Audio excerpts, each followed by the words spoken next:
நீங்காதொருவனை வாழ்க.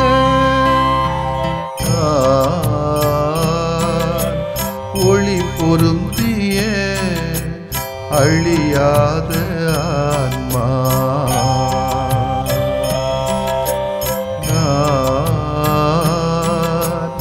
ஒளி பொருந்திய அழியாத ஆன்மா.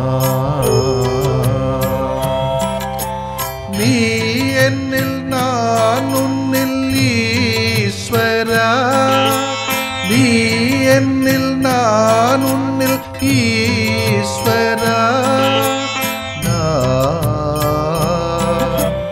ஒளி பொருந்திய அழியாத ஆன்மா.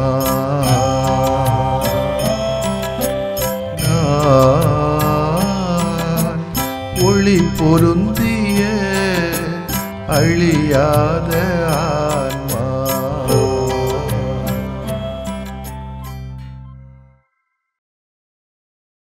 என்ன இயேசுவே, நான் தான் அஞ்சலி. என்ன உங்களுக்கு பிடிக்கும் தானே? அன்பின் அருட்பலியில் அகமே காணிக்கை, அருளே அஞ்சலி.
பாசபலியில் பகையெல்லாம் மறைய வெளிவேஷம் களைந்து நிஜ வாழ்வு மலர் மலர் பாதம் படைத்தோம் அடையாள வடிவில்.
வாழும் வாழ்வின் பொழுதெல்லாம் உமதாய் இதயத்தின் சுவாசம் இறையாட்சி பணிக்காய் அருள் வேண்டி வந்தோம் வாழ்வாகும் பலியில்.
மார்க் எழுதிய நற்செய்தி அலகு 4 இறைச்சொற்றொடர்கள் 26 முதல் 34 முடிய. அக்காலத்தில் இயேசு கூட்டத்தை நோக்கி, இறை ஆட்சியை பின்வரும் நிகழ்ச்சிக்கு ஒப்பிடலாம். நிலத்தில் ஒருவர் விதைக்கிறார். அவர் எதுவும் செய்யாமலே நாட்கள் நகர்ந்து செல்கின்றன. அவருக்கு தெரியாமல் விதை முளைத்து வளர்கிறது. முதலில் தளிர், பின்பு கதிர், அதன்பின் கதிர் நிறைய தானியம் என்று நிலம் தானாகவே விளைச்சல் அளிக்கிறது. பயிர் விளைந்ததும் அவர் அறிவாளோடு புறப்படுகிறார். ஏனெனில் அறுவடை காலம் வந்துவிட்டது என்று கூறினார். மேலும் அவர் இறை ஆட்சியை எதற்கு ஒப்பிடலாம் அல்லது எந்த ஓமையால் அதை எடுத்துச் சொல்லலாம்? அது கடுகு விதைக்கு ஒப்பாகும். அது நிலத்தில் விதைக்கப்படும் பொழுது உலகில் உள்ள எல்லா விதைகளையும் விட சிறியது. அது விதைக்கப்பட்ட பின் முளைத்தெழுந்து எல்லா செடிகளையும் விட பெரிதாகி வானத்து பறவைகள் அது நிழலில் தங்கக்கூடிய அளவுக்கு பெருங்கிளைகள் விடும் என்று கூறினார். அவர்கள் அது கேட்டறியும் திறமைக்கு ஏற்ப அவர் இத்தகைய பல ஓமைகளால் இறை வார்த்தை அவர்களுக்கு எடுத்துரைத்து வந்தார். ஓமைகள் இன்றி அவர் அவர்களோடு பேசவில்லை. ஆனால் தனிமையாக இருந்தபோது தம் சீடருக்கு அனைத்தையும் விளக்கிச் சொன்னார். ஆண்டவரின் அருள்வாக்கு. இறைவா உமக்கு நன்றி. கிறிஸ்து இயேசுவிலே பிரியமுள்ள சகோதர சகோதரிகளே, இன்றைய வாசிக்கப்பட்ட இறை வார்த்தை பகுதி இறை ஆட்சியை இயேசு தானாகவே முளைத்து வரும் விதைக்கு ஒப்பிடுகிறார். நிலத்தில் ஒரு விதைக்கிறார். அத்தோடு அவரது பணி முடிந்து விடுகிறது. பின்னர் அவர் எதுவும் செய்யாமலே நாட்கள் நகர்ந்து செல்கிறது. அவருக்கு தெரியாமல் விதை முளைத்து வளர்கிறது. பின்னர் விளைச்சலையும் அளிக்கிறது. இந்த ஓமை நம் அனைவருக்கு ஊக்கமூட்டுவதாகவும் அமைந்திருக்கிறது. நமது பணிகளுக்கு நேரடியாக வெற்றியோ பலனோ கிடைக்கவில்லை என்றால் நாம் வருந்த வேண்டிய தேவையில்லை. இந்த ஓமை நமக்கு உற்சாகம் தருவதாக அமைந்திருக்கிறது. நாம் விதைக்கின்றவர்கள்தான். அதை வளரச் செய்து பலன் தருகின்றவர் இறைவனே. எந்த நேரத்தில் எத்தகைய பலன் தர வேண்டும் என்பது அவரது திருவுளமை என்பதை ஞானத்தோடு ஏற்றுக்கொள்ள வேண்டும். மருத்துவர்கள் மருந்து கொடுக்கிறார்கள். ஆனால் குணப்படுத்துவது இறை சக்தி என்பதை நாம் புரிந்து கொள்ள வேண்டும். நாம் செய்ய வேண்டியதெல்லாம் நல்ல எண்ணங்களை, நல்ல திட்டங்களை விதையாக தூவுவது மட்டுமே. மற்ற அனைத்தையும் இறைவன் பார்த்து கொள்வார். இந்த நம்பிக்கையில் தான் நம்முடைய பணிகளை ஆர்வத்தோடு செய்ய வேண்டியிருக்கிறது. இதற்கு உதாரணமாகத்தான் இன்றைக்கு திருச்சபை கொண்டாடுகிற தூய ஜான் போஸ்கோ விழாவை நாம் சிறப்பிக்கின்றோம். இவரிடமிருந்து நாம் பல பாடங்களை கற்றுக்கொள்ள முடியும். அதாவது எந்த அளவுக்கு ஒரு தாயின் துணையிலே தன்னுடைய முழு வளர்ப்பையும் வைத்து கொண்டார். எந்த அளவுக்கு இறைவனோடும் இயற்கையோடும் இளைஞர்களோடும் தன்னை ஐக்கியப்படுத்திக் கொள்ள வேண்டும், இந்த சமூகத்தின் மீது, நலிவுற்ற சமூகத்தின் மீது அக்கறை கொள்ள வேண்டும் என்பதை இந்த தாயின் துணையோடு வளர்ப்பிலே அவர் கற்றுக்கொண்டார். அந்த தாய் தான் அவருக்கு கடவுள் என்ற நிலையிலே அவருடைய வாழ்வு முழுவதும் வெளிப்படுகிறது. அதைத்தான் அன்னை மரியாவிடம் ஆழமான பக்தியை கொண்டு வந்தது. தென்போஸ்கோ எவ்வளவு பணிகளை செய்தாலும் அவர் ஜெயிப்பதற்கு நேரம் ஒதுக்க தவறவில்லை என்பது அவருடைய வாழ்க்கையிலிருந்து கற்றுக்கொள்கிற பாடம்.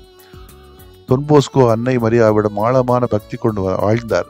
அந்த பக்தி தான் அவரை எல்லாவித சவால்களையும் துணிவோடு எதிர்கொள்ள உறுதுணையாக இருந்தது. மண்ணகத்தாயும் விண்ணகத்தாயும் சேர்ந்து அவருக்கு உதவி செய்வதாக சரித்திரம் சொல்கிறது. கிறிஸ்தவர்களாக நாம் மரியன்னின் மீது ஆழமான பக்தி கொண்டு வாழ்கிறோமா என்று நம்ம யோசித்து பார்க்க வேண்டும். எங்கள் மகிழ்ச்சிக்கு காரணமே என்று மரியன்னை குறித்து சொல்லுகிறோமே, அது உண்மைதானா என்று நமக்கு அனுபவம் சொல்ல வேண்டும். நமது மகிழ்ச்சிக்கு காரணமாக இருக்கக்கூடிய அன்னையின் மீது ஆழ்ந்த பக்தி கொண்டு நாம் வளர வேண்டும், வாழ வேண்டும். அதன் வழியாக அவரது பரிந்துரைகளையும் பாதுகாப்பையும் நாம் பெற வேண்டியிருக்கிறது. மூன்றாவது முக்கியமான ஒன்று, தொன் போஸ்கோ இளைஞர்களுக்காகவே தன்னுடைய வாழ்வை அர்ப்பணித்துக் கொண்டார். அவருடைய சபையும் அப்படித்தான். அவருடைய காலத்தில் வழி தவறி அலைந்த ஆடுகளான இளைஞர்கள் மீது அவர் அன்பும் கரிசனையும் கொண்டு வாழ்ந்தார். அவர்களுடைய வாழ்வு ஏற்றம் பெற தன்னுடைய உடல், பொருள், ஆவி அத்தனையும் கொடுத்தார். அதனால்தான் அவர் இளைஞர்களின் பாதுகாவலராக விளங்குகின்றார். இன்றைக்கு கூட எவ்வளவு இளைஞர்கள் யாருடைய கையிலெல்லாமோ மாட்டி கிடக்கிறார்கள் தெரியும் நமக்கு. நுகர்வு கலாச்சாரம், செல்போன் கலாச்சாரம், ஊடக கலாச்சாரம், அரசியல் கலாச்சாரம், தான் தோண்டித்தனமான வாழ்க்கை என்ற ஒரு கலாச்சாரம், எப்படி வாழ்ந்து விடலாம் என்ற ஒரு கலாச்சாரம், கஞ்சா, போதை, குடிப்பழக்கம், மது, மாது என்று பல நிலைகளிலே இந்த இளையோர்கள் இன்றைக்கு மாட்டி முழிக்கிறார்கள். அவர்களால் வெளிவர முடியவில்லை. ஆசைப்படுகிறார்கள், மனமாற்ற வேண்டும், திரும்ப வேண்டும். ஆனால் அவர்களால் இயலவில்லை. அதற்கு பல காரணங்கள் இருக்கிறது என்பதைத்தான் நாம் புரிந்து கொள்ள வேண்டும். அது இன்றைய சமூகத்தினுடைய அவலங்களையும் அக்கிரமங்களையும் உலகிற்கு வெளிச்சம் போட்டு காட்டுகிற ஒலிபெருக்கிகள் இளைஞர்கள் என்பார் தந்தை பெரியார். அதே போன்று கவிஞர் வைரமுத்து, நியாயத்தை நிலைநாட்ட துடிக்கின்ற நேரிய உள்ளமும் அநீதிக்கு சிதறும் அடிபணியாத இரும்பு நெஞ்சமும் நாளைய உலகை நலமாக்கும் நம்பிக்கை சுடர்களை இளைஞர் என்று. ஆனால் சூழ்நிலை என்ன? எனவே இளைஞர்களிடம் இருக்கின்ற ஆற்றல்களையும் வல்லமைகளை உணர்ந்து கொண்டு அவர்களை சரியான முறையிலே பயன்படுத்தி தொன் போஸ்கோவை போன்று இந்த சமூகத்தை புது பொலிவு பெற செய்ய வேண்டியது நம்முடைய கடமையாகும். எனவே தூய தொன் போஸ்கோவின் விழாவை கொண்டாடுகிற இந்த நல்ல நாளிலே அவரிடம் விளங்கிய நற்பண்புகளை நமதாக்குவோம். தன் வழியாக இறையருள் பெறுவோம். இறை ஆசீரும் பெற்று வாழ்வடைவோம். ஆமேன். மன்றாடுவோமாக. விளைச்சலின் நாயகனாகிய இறைவா, உம்மை போற்றுகிறோம். எங்களது பணிகளை எந்த எதிர்பார்ப்போ ஏமாற்றமோ இன்றி ஆற்ற இன்றைய நற்செய்தி வாசகம் மூலமாக அழைப்பு விடுக்கிறீர்.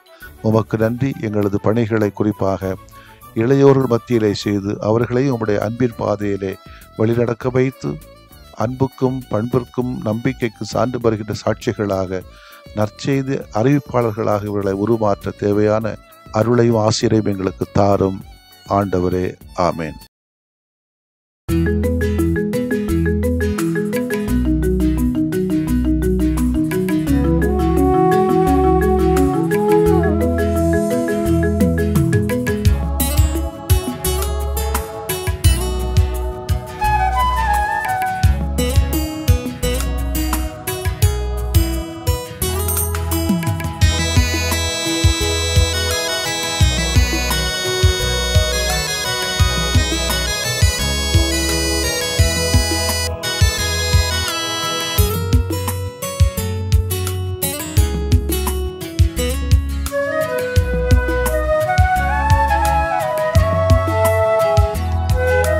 ஒரு வார்த்தை சொன்னாலே நலமாகுமே, மனம் இறங்கும் ஆண்டவரே. உமது அருள் வரம் வேண்டினோ, உம் புகழ் நிதம் பாடவே. உமது அருள் வரம் வேண்டினோ, உம் புகழ் நிதம் பாடவே. ஒரு வார்த்தை சொன்னாலே நலமாகுமே, மனம் இறங்கும் ஆண்டவரே. உமது அருள் வரம் வேண்டினோ, உம் புகழ் நிதம் பாடவே. உமது அருள் வரம் வேண்டினோ, உம் புகழ் நிதம் பாடவே.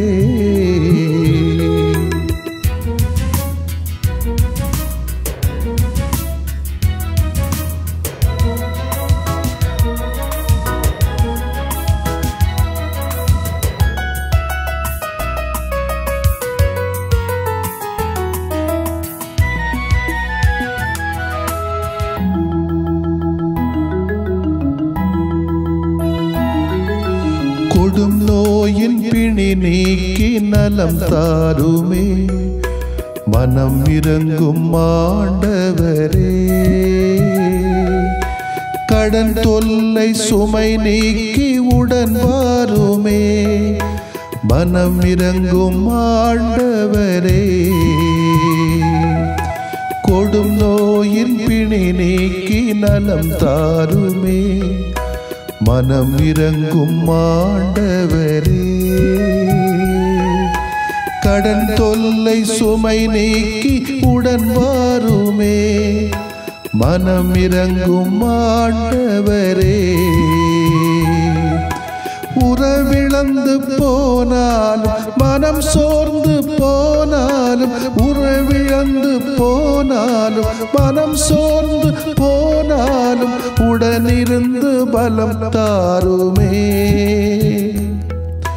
மனம் இறங்கும் மனம் இறங்கும் மனம் இறங்கும் ஆண்டவரே ஒரு வார்த்தை சொன்னாலே நலமாகுமே மனம் இறங்கும் ஆண்டவரே உமது அருள்வரம் வேண்டினோ புகழ் நிதம் பாடவே உமது அருள்வரம் வேண்டினோ புகழ் நிதம் பாடவே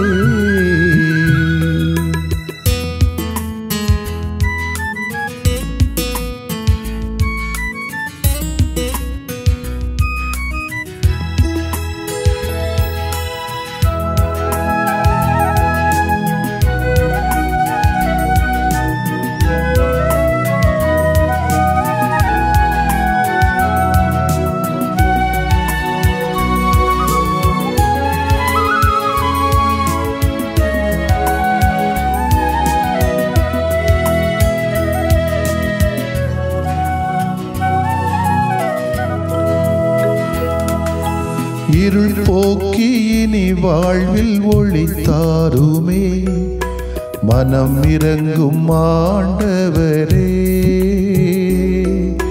கண்ணீரின் நேரத்தில் தாயாகவே மனம் இறங்கும் ஆண்டவரே இருள் போக்கி இனி வாழ்வில் ஒளி தாருமே மனம் இறங்கும் ஆண்டவரே கண்ணீரின் நேரத்தில் தாயாகவே மனம் இறங்கும் ஆண்டவரே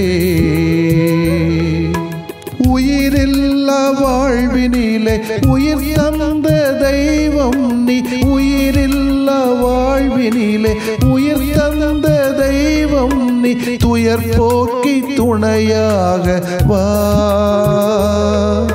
மனம் இறங்கும் மனம் இறங்கும் மனம் இறங்கும் ஆண்டவரே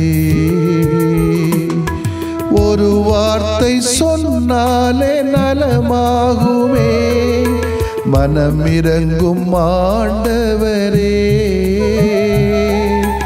உமது அருள்வரம் வேண்டினோ புகழ் நிதம் பாடவே உமது அருள்வரம் வேண்டினோ புகழ் நிதம் பாடவே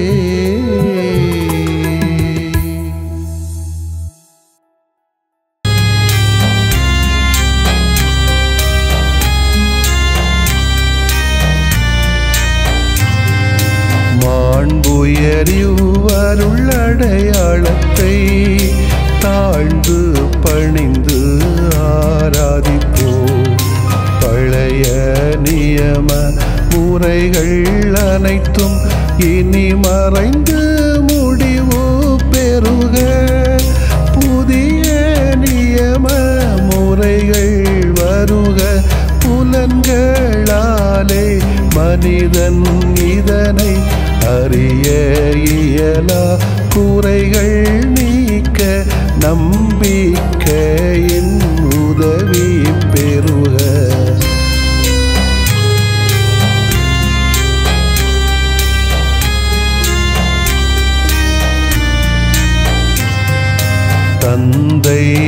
தேவர்க்கும் மகனவர்க்கும் புகழ்ச்சியோடு வெற்றியாக்கும் மீட்பின் பெருமை மாட்சிமையோடு வலிமை வாழ்த்து யாவுமாக இருவரிடமாய் வருகின்றவராம் தூய ஆவியானவர்க்கும்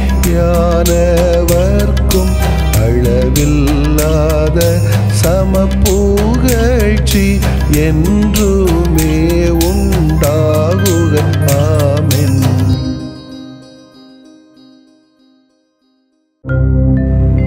வானின்று அவர்களுக்கு அப்பமளித்தீரே,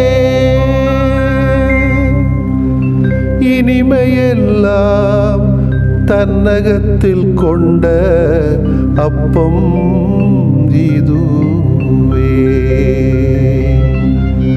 மன்றாடுவோமாக. இறைவா, இந்த வியப்புக்குரிய அருளடையாளத்திலே உம்முடைய பாடுகளின் நினைவு எங்களுக்கு விட்டு சென்றீ. உம் திருவுடல் திருரத்தமாகியவற்றின் தூய மறைவருளை வணங்கும் நாங்கள் உமது மீட்பின் பயனை இடைவிடாமல் துய்த்து உணர்ந்து மகிழ அருள்வீராக. தந்தையாகிய இறைவனோடும் தூய ஆவியாரின் ஒன்றிப்பில் இறைவனா என்றென்றும் வாழ்ந்து ஆட்சி செய்கின்ற உம்மை மன்றாடுகிறோம்.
தூய இறை நன்மைக்கு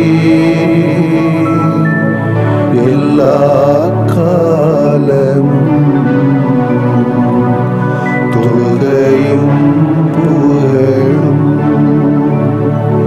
போற்றியும் ஆட்சிமையும் உண்டாக கடவது